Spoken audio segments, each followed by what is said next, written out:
Hey, this is Kieran, Coach's Corner Chats, and this episode, I'm going to share some takeaways from the Ohio State or High School State Athletic Association Division II final, Wyoming High School versus Bay Village Bay High School, and so here's some takeaways from it. Number one, what an awesome experience! What an atmosphere!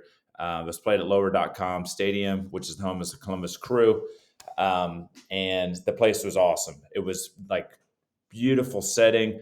Having the students there and just the whole setup, I thought was really, really sweet in terms of just the experience that those kids had to just experience being out there on the field and with their coaches. Uh, so here was, and this is my first time going to a state final game of any kind. So I've got some notes. I'm just going to kind of be peeking at my phone here. Um, the first half, Bay Village had some dangerous, super dangerous dudes up front. And I don't know names, so I'm just going to throw out some numbers 9 and 11. Just when it got to their foot, it was attack time, kind of Mbappe style, where it just turn and can dance on a ball, do some crazy things. So you can see where Bay was super dangerous. So the first half, I would say I was leaning toward Bay Village. They were creating a lot of opportunities. Wyoming struggled a little bit, even creating opportunities going forward. But the one thing, and my daughter mentioned this, was the back line of Wyoming, strong, fit, really well positioned, and were smart as to when they needed to go in to win a ball, when they needed to relax. The other big thing that was a huge help for Wyoming was in the first half, there was a lot of action going to their goal, and their keeper was so sure handed. Came out, made some great saves, came out on long balls, crosses. And so I think having him in the back just solidified everything. And I think from watching that, my first takeaway was from a coach, if I was in the state finals, is let's get through the first half. I think it's one of those sayings where you can't win it in the first half necessarily, but you sure as heck can lose it. And by just being solid, just saying, hey, look, we'll take their best shot. And then in the second half, let's see what we can do. And that's where I think the difference became in the game. It looked like Wyoming continued to play at the same level that they were at in the first half. I looked for adjustments, and it was really, really clear to me that the front line for Bay got tired. They had to work so hard when they received a ball like midfield, and then trying to go that far, it was just too much. And so what happened was Wyoming, because they just kept playing at a solid like level, they just kept bringing it. And so in the second half, it ended up being more slanted toward their side, where they were in the attacking third more often, and a lot of long throws, corners, and set pieces. Those three things were huge for Wyoming. The goal that they score comes off of the set piece. And you could tell they had plans. When there was a long throw, they had a perfect setup of how they were going to run things. It was the same guy at the front post. Guys are making back post runs. So you could tell that Wyoming had put some thought into this. The neat thing about it, too, is Bay was like double teaming the guy on the front post, which meant they knew that this was a strength of Wyoming's as well.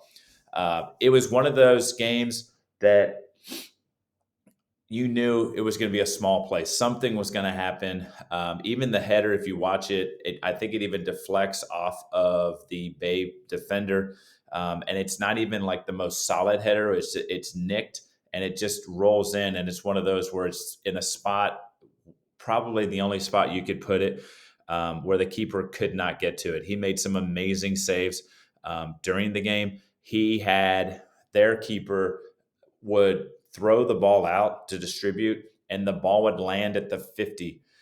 He would drop kick the ball, and it would land almost to the other goal box. Just unreal distribution through that. The other thing that was really cool distribution wise is the Wyoming keeper loved to put the ball down and use his feet, which I thought was really, really cool. That he had the confidence in a huge game like this to do that. The last thing I'm going to take away from this was a game of attrition. This was a game that, like a battle. It was pretty physical, and I have not seen so many headers in a game, meaning the ball was up and there would be sets of 5, 6 headers in a row. They would just head and then head it and head it. And I don't know why that stood out to me, but it just kind of talked about kind of maybe the style of the game that was going on. Just a ton of headers. So balls being whipped in. So that's those set pieces, those long throws.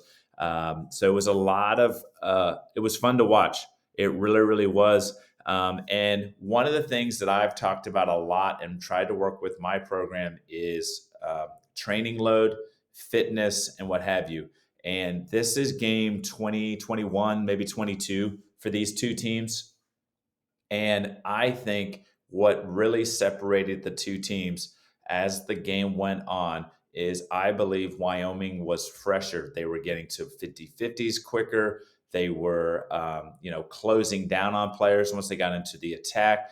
And I think Bay was battled and battled in that first half and then just kind of ran out of gas in little bits, especially in the second half. Bay's one of their strikers up front got a yellow. They're really, really good midfielder, picks up a yellow in the second. And those are because I think you're late to a ball that you would have got to in the first half. You would have been already there, and there wouldn't have been any issues. And so that's why you're late to a ball and an elbow catches a guy, or you just stick a leg out and you trip one and you get a yellow, and that takes you out. And then I think that changes your mentality. I even said, hey, their striker's out with the yellow now. What's he going to be like when he comes in? He can't be as aggressive. Same thing with the midfielder. And so those little things, I think, just kind of added up. I don't think there was a huge difference between the two teams in terms of if we were to play it again next Saturday. It wouldn't surprise me if Bay wins that. If you play 10 times, it might go 5-5. I really thought we were headed to overtime. And like I said, it was just one little play. And that's going to be my last thing that I say about this is we talk about playing styles and philosophies and, this is what we do in this situation and all that. The thing that I realized from this game was it's the player's game. It's about making plays. It's about stepping up. And when I say this, a couple of things. One, Bay had a spurt in the last probably 20 minutes of the game where they do a great job of getting in the box and get off 3 shots. I believe the first shot saved by the keeper, it ricochets out and he's now out of the play somewhat. And then 2 more shots come on, which are going in the goal. And Wyoming saves them with their feet. So a field player then deflects them out. That keeps them in the game. And was one of those that even my daughter and I said, that's huge. That right there might be one of those you look back and go, that's a coulda, woulda, shoulda moment. That's one of those where I talk about taking small moments and making them big. That one could have been huge for Bay. Instead, it stopped and it becomes a huge moment and momentum builder for Wyoming. It's a 1-0 win. Their division champs, first time in history of Wyoming High School to be a state champ. So congratulations to Coach Jones of Wyoming High School. But again, Bay Village is a solid program. I think I heard they've been in the state finals 6 times. And what have you. So this is not new for them. So they have a solid program, and I expect them to be in the mix next year as well. That's my takeaways. Division II state final, Ohio High School State Athletic Association. This is Karen, Coach's Corner Chats, and I'm out. Peace.